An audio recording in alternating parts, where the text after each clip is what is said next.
Well, good morning. Happy Tuesday. Welcome back to AIEC Webinar Weeks. We're glad you're joining us this morning. AIEC Webinar Weeks aims to address today's industry challenges and opportunities along with solutions and tips on how to overcome them. We're glad you're with us today. I wanted to share a few stats with you. Since we've implemented AIEC Webinar Weeks, I believe this will be our 25th webinar.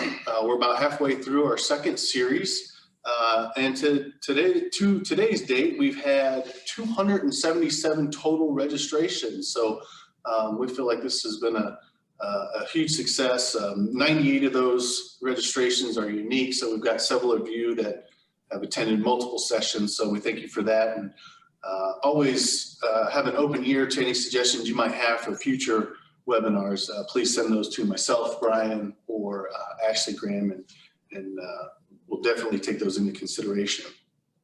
As usual, our webinar today is going to last roughly 45 minutes. We'll leave 10-15 minutes towards the end for question and answers. If you would please submit your questions to AIEC, Brian and myself, through the chat function. There's a little drop down there. You can select AIEC, and those messages will come directly to us. We'll moderate those to our presenter on your behalf today. If you can, please keep your microphones muted. We'd appreciate that. And I'll let Brian mention it, but we do have PE credits available. They're not available on all of our webinars at this time. We've kind of diversified a little bit, and Brian is kind of identifying those that are available for PE credits, and he's notating that with a little badge icon. So when you get the Webinar Weeks kind of agenda, look for that PDH credits badge on the webinar that indicates that there's credits available for that. And on that note, as of today, we've handed out 76 PDH credits. So definitely take advantage of those if you can. I know not everyone's able to get out and obtain those credits to maintain your certifications. So there you have it. Brian, you want to introduce our speaker for us today? Sure will. Today's speaker is Mark Colton. He is the business manager for Cooperative Response Center. After spending nearly 2 decades in technical sales and product development roles, Mark joined CRC in 2009 as a business manager for the Alarm Monitoring Center. Since then, CRC has been recognized by international trade organization and governing body, the Monitoring Association, as one of the top alarm monitoring center operations in the country for several years. CRC's operation is UL inspected and certified annually.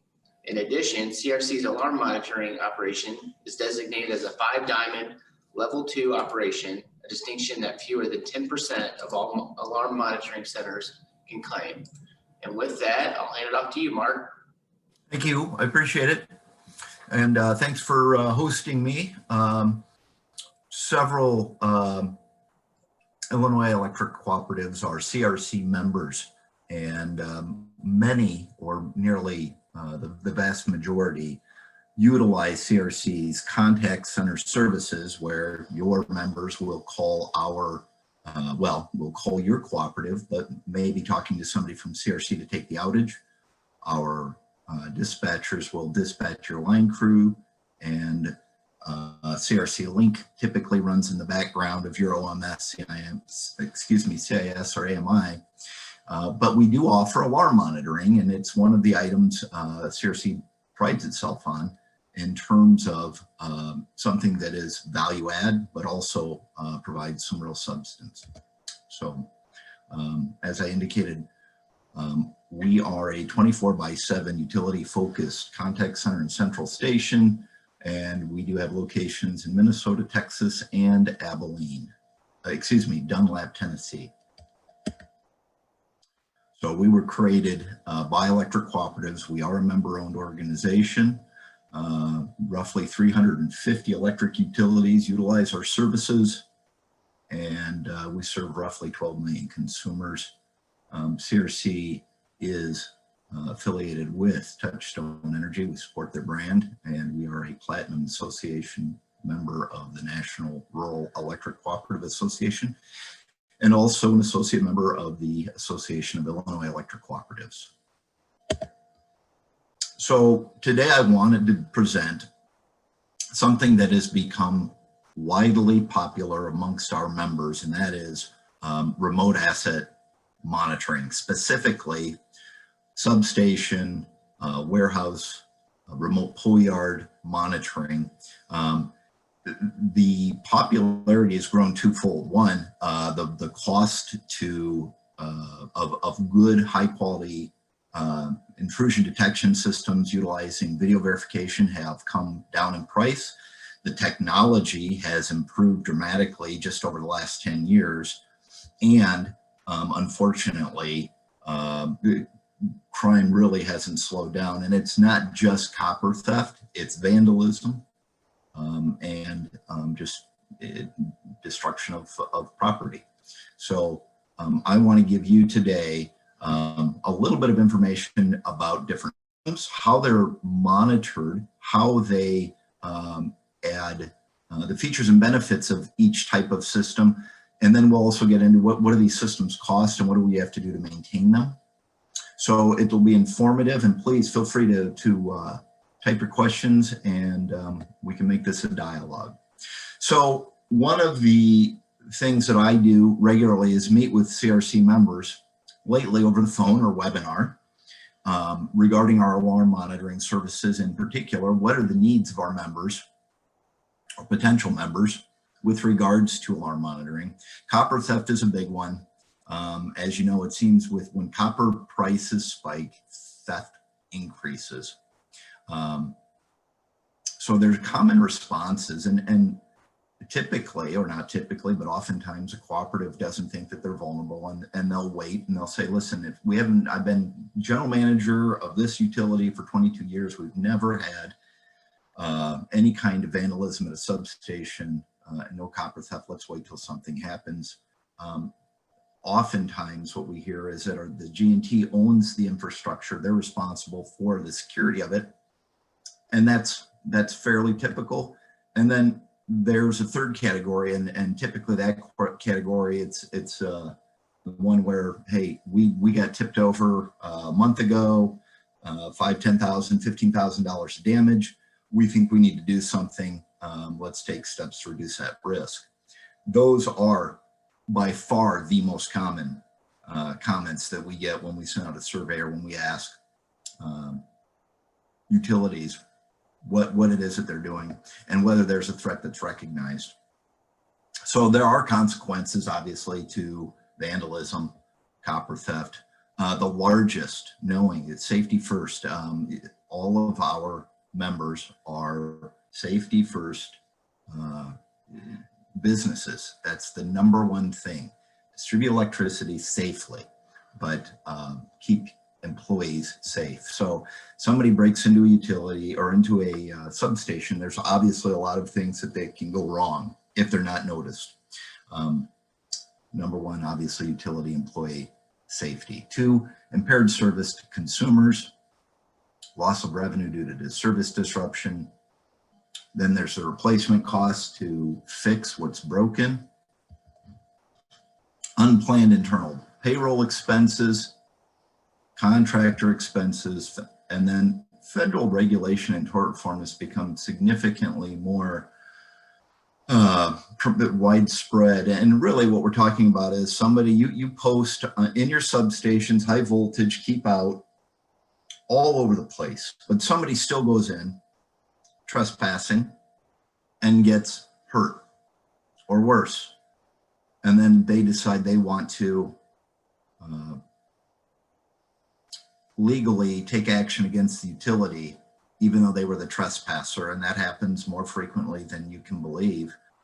A good camera system, while it won't prevent them from entering, it will provide all of the evidence that could be required to better protect that utility. Another item that is promoted and should be promoted anytime, with or without a security system, is security convergence. And really what that is it's talking about community outreach, and member stewardship, simply promoting that everybody pay attention to what's going on, because you're going to use technology and you're going to be able to communicate, but really it's your members and it's your utility employees that make the biggest difference.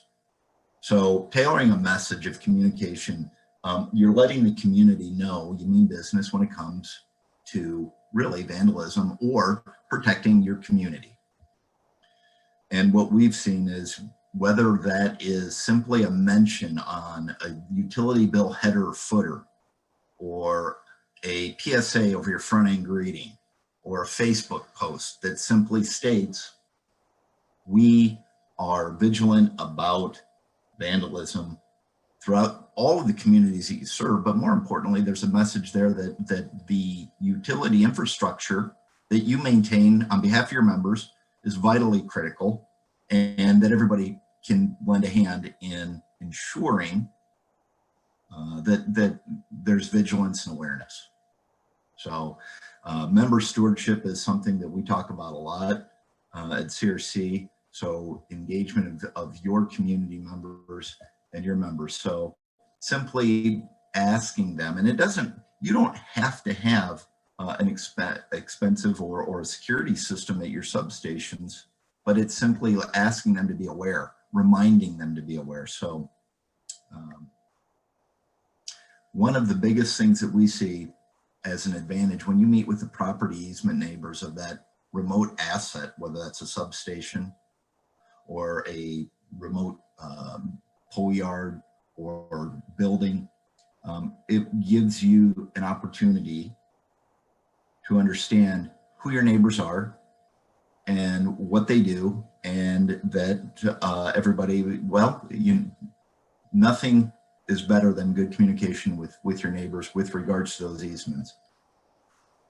So promoting community crime prevention, again, what it does indicate is you guys also have a stake in the community and you're investing in it. Offering a reward leading to any kind of arrest information. Obviously, if you've had a rash of vandalism, right? Typically, the pattern of, I'll term them copper thieves or vandals, folks that really have figured out or want to do damage to a utility property. They know exactly what they're looking for. But the other thing is that they're not a one-trick pony, so to speak. They're opportunists. So unfortunately, they're going to prey on any easy target within that community, because what they're typically doing is raising money to fund some other illegal activity. Reaching out to your local law enforcement, as it will be proven to be extremely effective. And the reason it is that the more you can make your local law enforcement a partner in what you're trying to do, what you're trying to prevent, and the actions that you're taking, the more buy-in you're going to get from them. And believe me, Sheriff's Department, local municipal police forces, they appreciate that because you're communicating them. There's real outreach. Typically, it's after the fact that, geez, what is law enforcement doing to help me? If you can get in front of it, annually meeting with them, you'll have a better and more engaged partner. So several of our utility members that provide video verification at their remote assets will host a meet and greet. So they'll launch a site, they'll hang their cameras, they'll get their system online, and then they'll notify the Sheriff's Department, and they'll send out a few deputies, and you can walk them through what are the components of this system, and then what assets are desirable to thieves, so they know what to look for. The other item is oftentimes, it's a matter of how far away is that sheriff's deputy from the time that dispatched alarm goes out. If they're 4 miles away or 3 miles away, there's a better chance they're going to catch somebody. If they're 15 miles away, it might be a little more difficult depending on the size of the service territory. So What we typically do at CRC is we will ask for driving directions, but we also put in longitude, latitude. Today's modern police vehicles that can be downloaded directly to them, where they will have longitude, latitude that they can bring up right on a map inboard in their squad car. The other item is survey the landscape. If it's a substation built next to a cornfield, there's not a lot of hiding places unless the corn's 4 feet high, 5 feet high. However, it's some other areas, there are fantastic places for somebody to temporarily hide. That is one of the things where sheriff's deputy, we've even heard where they'll say, geez, I know this area and I know where somebody can potentially be hiding. And sure enough, apprehensions are made that way as well, where somebody will see lights, middle of the night, leave the monitored area, the substation, hide, and then hopefully trying to get away quietly, but oftentimes are caught. So let's get into the technology that's required. Everybody's probably familiar with a camera. They're ubiquitous in terms of everybody's got a cell phone. Everybody has 1 or 2 cameras they carry around in their pocket typically. Most people, or oftentimes not home alarm systems are widely popular, but it takes a little bit different technology utilization for video verification. And let's talk about unverifiable physical security, because there really are, we're talking about 2 specific types of asset protection. Not everything is immediately verifiable. Think of it in terms of there are systems within your home. If it's not a camera and it is just a sensor that's on a window or a door, well, the door comes open, an alarm comes into an alarm monitoring center, but nobody really knows until they're able to verify with a human being, is that a false alarm or is there something happening there if there isn't a camera involved? So oftentimes utilities will use it'll be a vibration alert on a fence, or it might be a beam system, literally using lasers, where if that that threshold is crossed, an alarm will come into an alarm monitoring center. But again, it's not necessarily verifiable. Could have been the wind, could have been an animal, could have been vegetation. Now, obviously, those nuisance alarms can be very, very time consuming for everybody. The end user, i.e. the utility, the company that's monitoring it, and more importantly, the public resources that when the alarm monitoring center dispatches that 911 agency, they're obligated to send somebody. So we typically recommend use a verifiable alarm system. And a verifiable alarm system really has a couple of mechanisms. Typically it has a camera that can be seen, and it can be seen in real time, but verified security alarms are given a higher priority. When we dispatch alarms at CRC, if there is a central station alarm monitoring dispatcher that says, I see somebody entering the substation, it's 2 a.m., they're not a utility employee, it's pretty clear, they're going to send a squad car there far faster. That alarm is going to be sent, if there were multiple alarms, the verifiable one gets the highest priority. So in real simple terms, what is video verification? Well, the forensic evidence is the video that is recorded locally or in the cloud, and it is monitored in real time where immediate action is taken. And then it's acted upon. So there are a couple of options. You can use verified monitoring, a 24/7 alarm monitoring center, or a DVR or NVR, where you're always recording a live multiple camera feed typically. However, that is a fantastic rear view mirror, because if an asset is not visited regularly or even within a few days, a of any kind of vandalism being done, it really is a rearview mirror. Now, you may capture some fantastic video images that you can share with local law enforcement, but until that information is shared, there really isn't going to be an outcome. Whereas with a live video verification, you will have in progress that there is something happening that needs to be investigated right now when it's happening. So again, it's about speed, and what we do know is that the sooner we can get law enforcement engaged, the higher probability there's going to be for an outcome where they catch the perpetrator. So video recording is good because you're capturing video evidence, but video verification is much better because again, it's strictly about getting somebody moving, making sure that there's somebody trying to stop that crime in progress. So what are the requirements for video verification?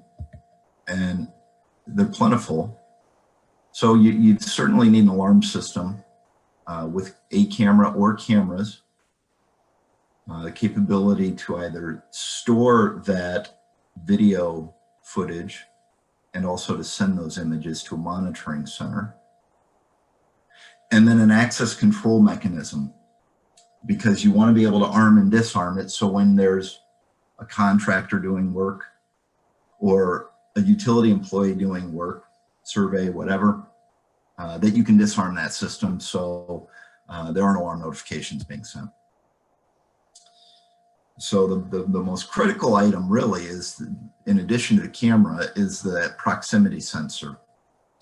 And I'll talk more about that in just a second. And there's been a dramatic improvement in what's being used as a proximity sensor. So if you think about proximity sensor in any type of video verification security system, that's the tripwire. That's what gets everything in terms of what is going to be the trigger. What's going to be the trigger mechanism to say, okay, now that's an alarm. Now there's something happening that's going to alert the system to send a notification to that alarm monitoring center and say, for them to be able to look in or review a video clip in real time or near real time.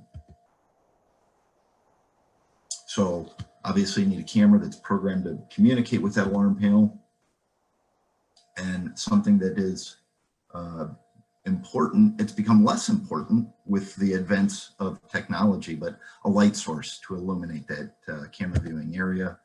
And then of course a network to communicate that alarm event. And a response center if it is not being monitored locally at the utility site.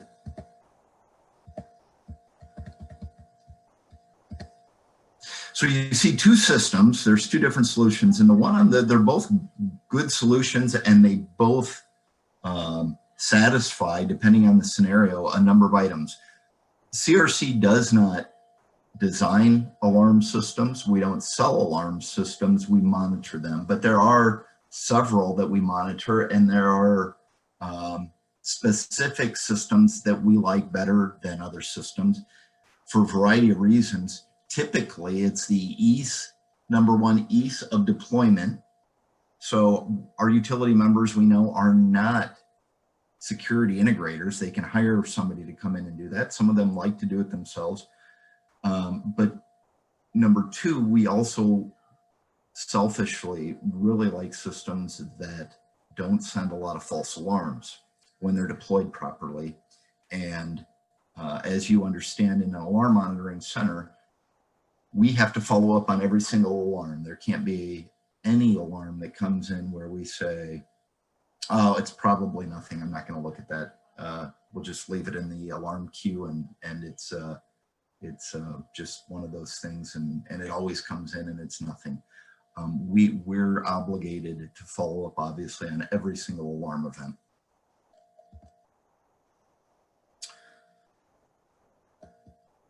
So needs assessment. So solution one, if you take a look at the two cameras on the left, That is an intrusion detection only. It is a fixed camera with a static IP address. And the way that that system works typically is it is a radio frequency signal from the camera to the alarm panel. The one on the right, it's a little more covert, looks like a utility piece of infrastructure. Inside of that is a camera that can move 330 degrees. It can't see behind the pole. And it also has a piece of two-way glass that it can see through, where you wouldn't be able to see that camera if you were looking directly at that piece of infrastructure. So how does that first solution work? And this is a video-fied motion viewer. And again, it's just one of several that we monitor, but there are really a lot of nice benefits of this type of system. So the centerpiece, the largest piece, is the motion sensor. That is, again, the proximity sensor that is going to be the tripwire. And what that does is it will broadcast a range of about 30 to 40 feet wide by about 30 to 40 feet deep. And if anybody crosses it, it's going to start recording. It's going to record a 9-second clip that gets uploaded to a server and sent to CRC in real time. So by the time the video is compressed and sent to us, it's been roughly 20, 25 seconds, because it's got to go over an IP or cellular network. It also has a camera that sees very, very well in the night, low light camera. And then the infrared illuminators, that is a spectrum that the human eye can't see. It's infrared, but what it does do is on the video, it lights up the screen that our operators are looking at. So there's, even in no light to low light scenarios, we can make out that's a human being. They shouldn't be there. Dispatch the authorities. And that's about as simple as we make it, because there are protocols. If a utility member needs to enter that monitored area and they can't disarm it, we do have a protocol as to how to notify us and let us know they're entering it, and then we won't dispatch the authorities.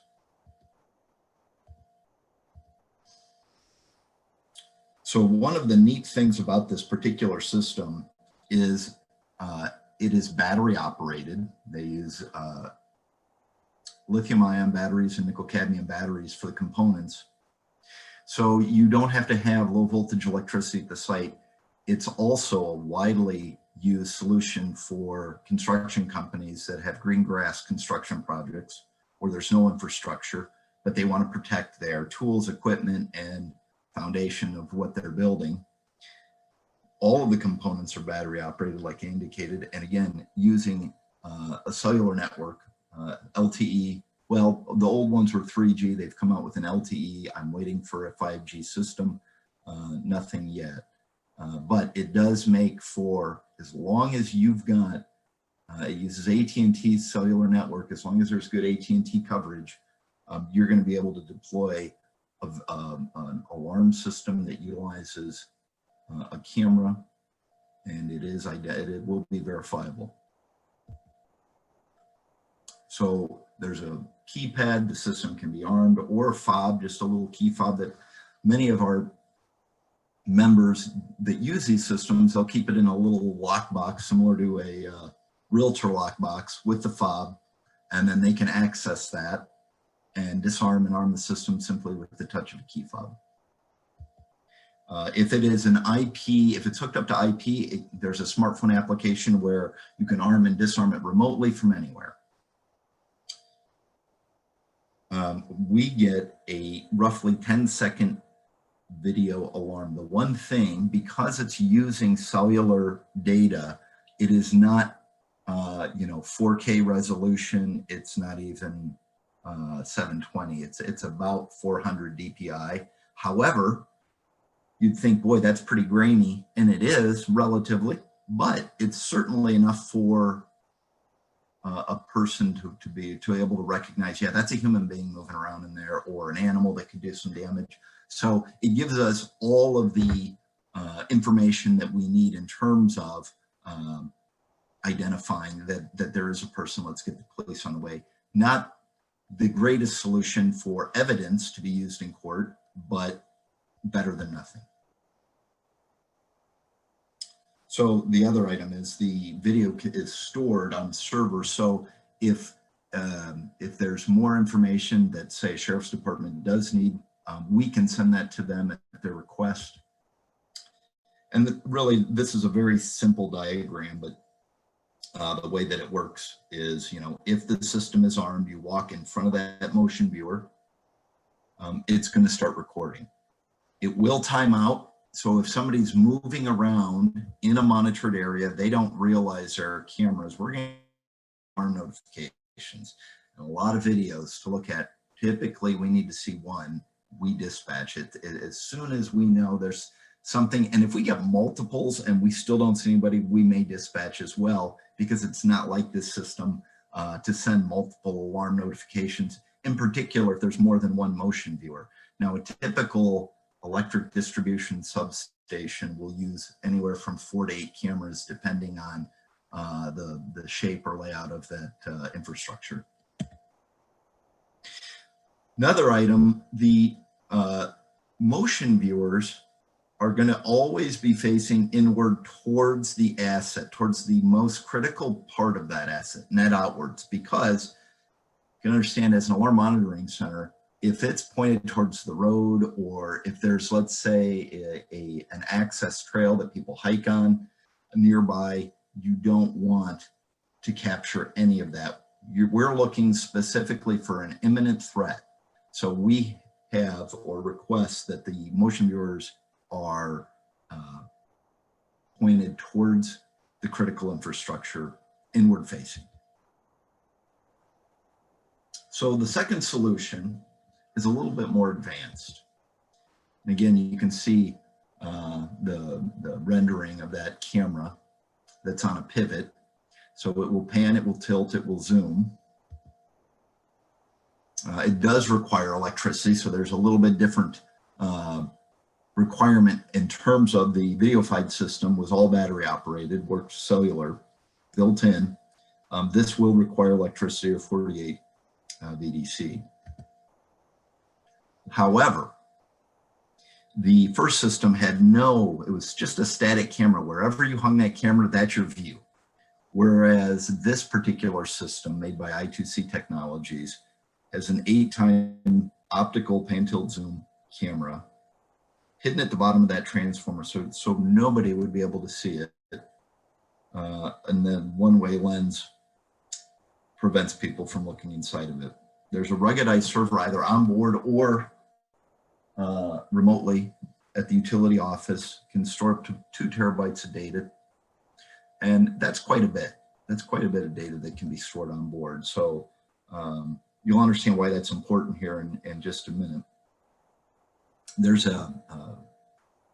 really one of the neat things about this system is the video management software controls will allow a utility to review about 30 days of video in probably 10 or 15 minutes. It's very easy to navigate, user-friendly.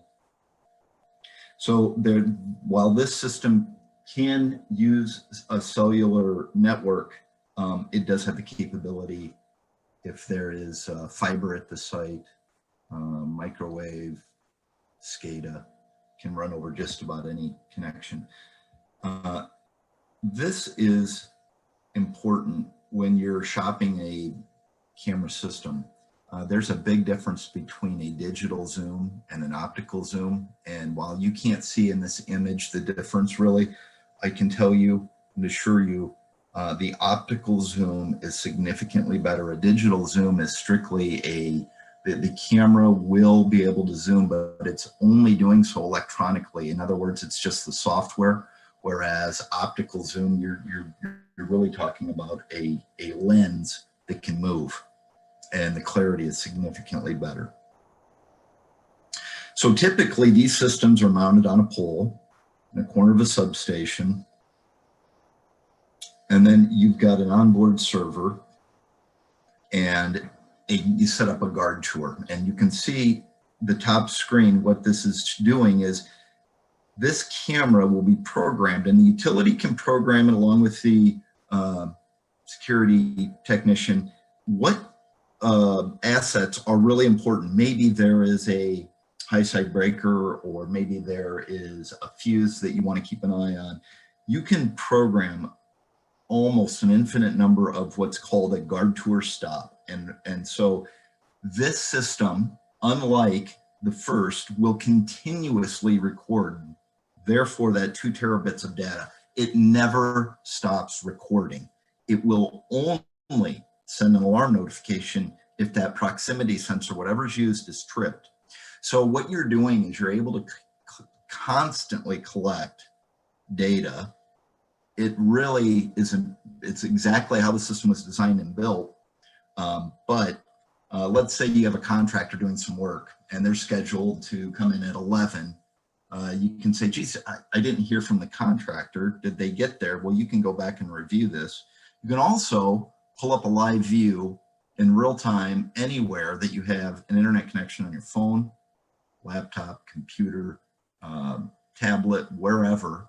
As long as you've got a hotspot or cellular connectivity, you can look in on your assets 24/7. So you can understand that from an operational perspective, a system like this provides a few more benefits in terms of potentially maybe a SCADA, but you want to take a look at, see what some of those, that infrastructure, what's happening, what's it look like.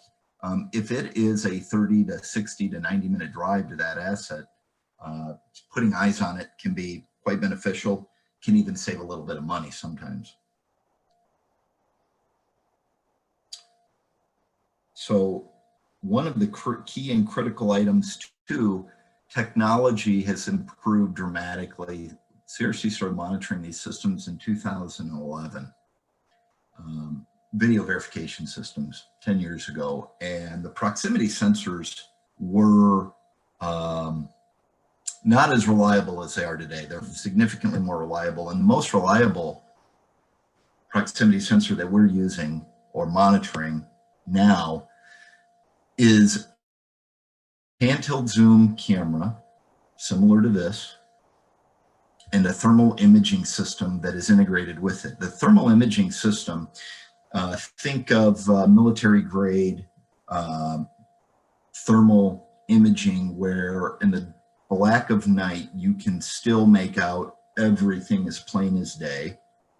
Shapes, there's a heat signature that comes from everything. And the thermal imaging systems allow us now, where that is the trigger, is the change in temperature. So this particular I2C system will use multiple triggers, but the thermal imaging trigger is by far the most reliable, because we can make out even under disguise, et cetera, the signature of a human being because of the temperature of their body. So there's absolutely no second guessing, is that somebody or isn't it somebody? It is. Even if there's no light source at that site, we know specifically. And the other item is that the thermal imaging systems are reliable. They're not going to create false alarms where we're dispatching authorities on an unverified alarm. So great advancements. And really what happened, long story short, a company by the name of FLIR, F-L-I-R, had the majority of contracts with the US government for thermal imaging systems, and they wanted to get into the commercial market. And it really required everybody else that made thermal imaging systems to drop their price, because the quality that FLIR was offering for the prices that they were offering, which were significantly lower than what they were charging military, because they didn't need to be military spec. It got everybody really to lower their price, and also to put more product offerings on the market.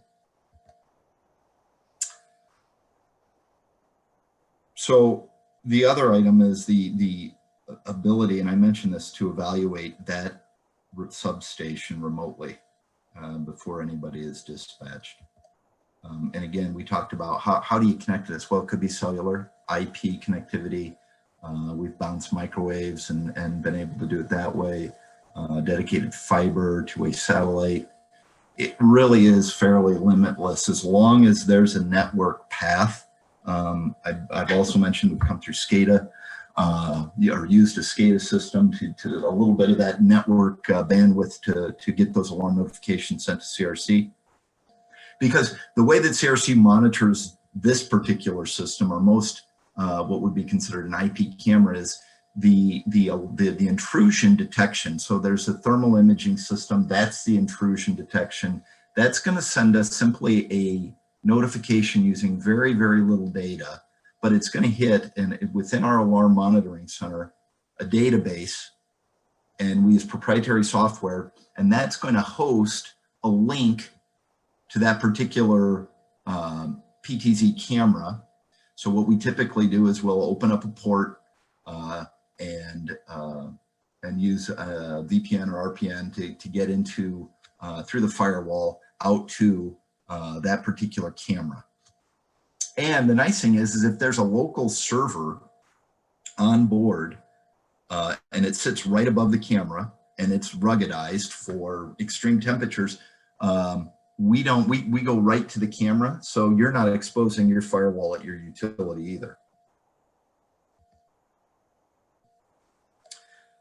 So the standard operating procedure for verification, you know, animal, vegetation, human, or unknown, right?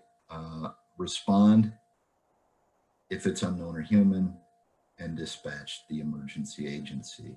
And use a very similar protocol every time, because the one item that we know is we're all creatures of habit, and as soon as we can get people trained how to arm it, disarm it, how to use it, we understand what protocol to use.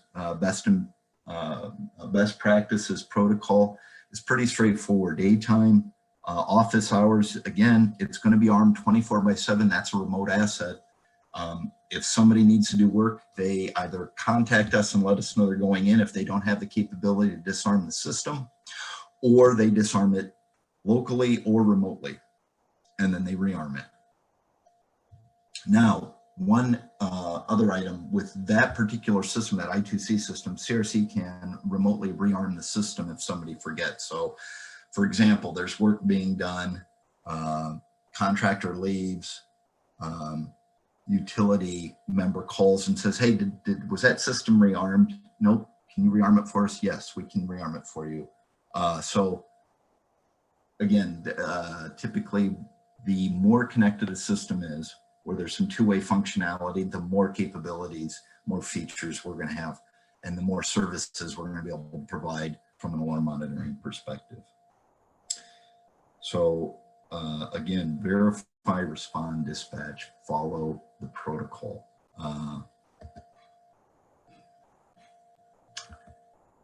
And again, as far as a response center, alarm monitoring center, central station, whatever you want to call it, really the most critical one is you want a UL inspected and certified alarm monitoring center. And the reason that is that you've seen that UL tag on your TV or lamp or any electric appliance virtually, and what they're doing is it's all about safety. Well, UL inspectors for alarm monitoring and alarm monitoring centers, they're required to come in and they audit CRC's alarm monitoring center. They want to see the how much memory is left in your servers, the runtime of your alarm receivers. Are all the workstations functioning properly? Do you have a uninterrupted power supply that satisfies that UL requirement? Do you, if you're on a first floor, is your alarm monitoring center, does it have bulletproof glass? Is there more than two access controlled entryways? There are numerous inspection qualifications, and every year we get inspected and certified because we think it's important, and really it's a standard. The CSAA certification, the 5 Diamond Central Station certification, is what we do, and really it allows CRC to continuously train our employees. Now, what's required for us to maintain a 5 Diamond certification is all of our operators, every single one of anybody that works in that central station and dispatches alarms, has to take a battery of tests. We're on level 2, so it's the second level of tests, and everybody has to pass it. Everybody has to pass a battery of 8 tests of advanced alarm monitoring operational protocol. And we do it because we want to make sure that our staff is getting continuing education regarding what they do. It just makes us a better operation. So we've talked a little bit about what's required, but some of the questions really is, how are you going to get that alarm signal out of the area, out of the monitored area and into the alarm monitoring center or local monitoring center? So again, IP, cellular, fiber optic. So do you have low voltage electricity at the site? If not, maybe a battery operated system might be better. And again, anything is better than nothing, what we typically find. So, and then this is really more of a features and benefits. Is the look and capability required, or is it nice to have? Maybe you have some assets where, geez, those are pretty close to an office. That might not be as critical, but the ones that are further out in our service territory, boy, that would be beneficial from not just a security perspective, but operational. Yeah, programming the system remotely. Certainly during the wintertime, always nice to be able to do troubleshooting remotely.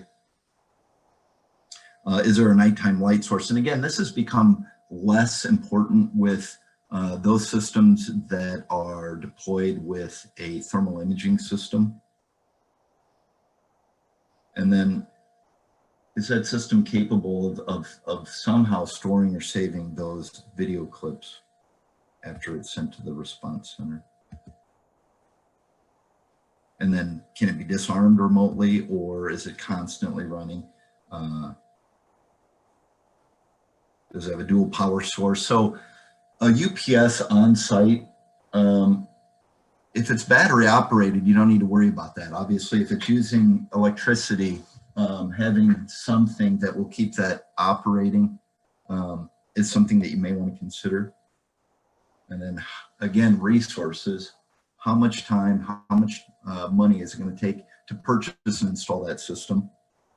And is the system portable? That first system that ran on batteries, that VideoFide system, everything on that is portable. So we have members that will pour a 5-gallon bucket filled with Quickcrete, use a galvanized aluminum pole, hang the motion viewer from there, and they've got a very solid structure, but they can move that anywhere that they need to. So if they have 7 or 8 cameras like that, you've got an instantly deployable system that's portable, that can be taken just about anywhere that there is an AT&T cellular signal.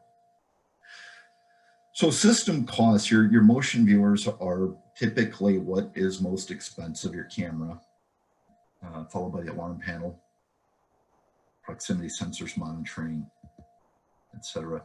And again, these are approximations, but with 3 or 4 of those VideoFide cameras, you can get into a video verification system for about $3,500, $3,600 or less. And then on the high side, you can spend whatever you want to spend. But what we've noticed is a good system with a pan-tilt zoom camera for, let's say, a remote asset no larger. It already has a fence around it and a man gate and maybe a vehicle gate, 300 by 400 feet or so. You can use one pan tilt zoom camera if it's deployed at the right place in one thermal imaging system. And that's gonna, and if you need an infrared illuminator, fine. But yeah, you're looking at anywhere from $8,000 to $10,000 per system. So the cost of ownership on these, obviously, the first couple of years, it's going to be a little bit more, but and these systems really are built to last. We've got some that we've deployed since 2011, like I said, and they're still running just fine. So over a 10-year span, it gets less and less every single day. So this is something that one of our members posted about somebody stealing copper wire from a substation. And what's hard to believe, 19th occurrence, they caught them $5,000 in repair. And obviously they make this point that it is a dangerous area to enter with 115,000 volts. So this is a scenario where the law enforcement was very close by, dispatched, and the perpetrator was caught just a few minutes later. The one thing I will say is that thieves really are opportunists, and they're not very bright. So what they're going to do is they're going to continue to take advantage of an easy or soft target any chance that they get. As a matter of fact, one quick antidote, we had a utility member in Ohio, Southern Ohio, who was getting their substations were getting vandalized, copper theft. An entire summer, they put in a couple of systems. They were able to make an arrest. Local law enforcement was. They haven't had a break-in since. So what it tells you is that if a criminal thinks he's getting away with something, he'll just keep committing, or she'll keep committing that same crime over and over and over again until they're caught. So.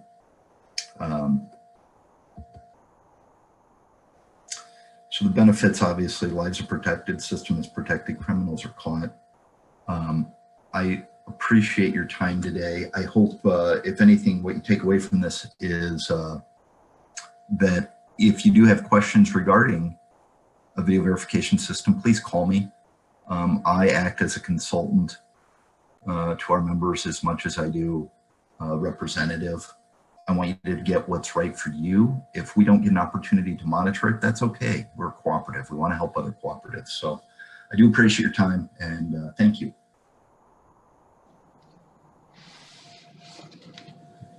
Thanks, Mark. And if anybody has any questions for Mark, he's put up his email and phone number and everything, so you can reach out to him with any questions.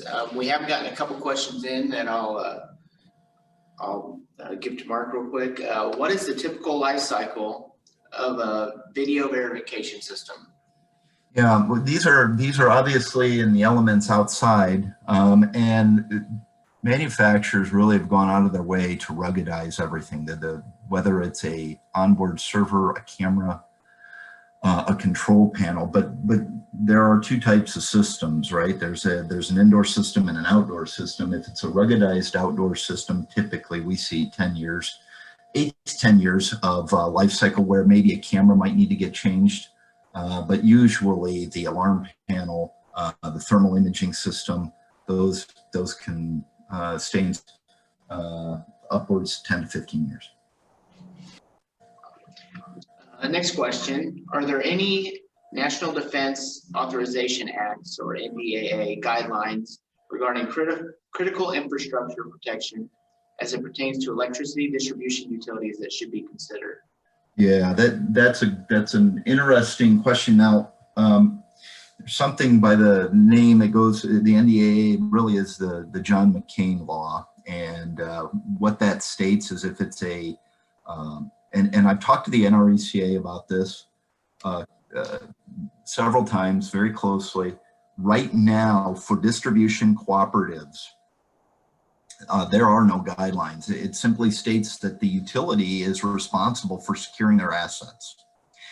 However, there is a very nefarious, or I should say questionable language in this this John McCain NDAA really states, if you are if you are a integrator that's providing security items to any building that gets federal funding, you cannot use specific brands of cameras, camera systems, alarm panels, etc. And the fear, really, intel, I guess, would be that there is a Trojan horse already buried inside of those systems, a little piece of software that can be initiated by the manufacturer overseas. So there are some US systems that are recommended, made in the USA by United States owned companies.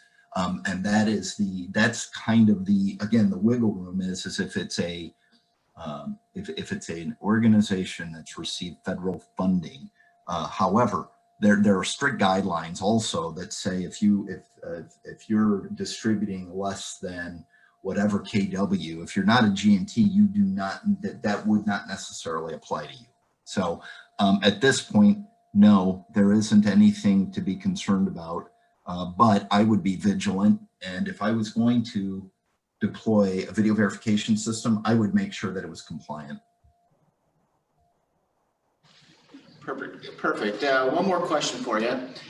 Do you recommend the expenses related to the hardware for a video verification system be amortized? So the most electric cooperatives are tax exempt, but there are taxes that need to get paid on hardware, et cetera. So you can amortize that, and for security products, it's typically 5 years. It's a lot like telecommunications or telephony.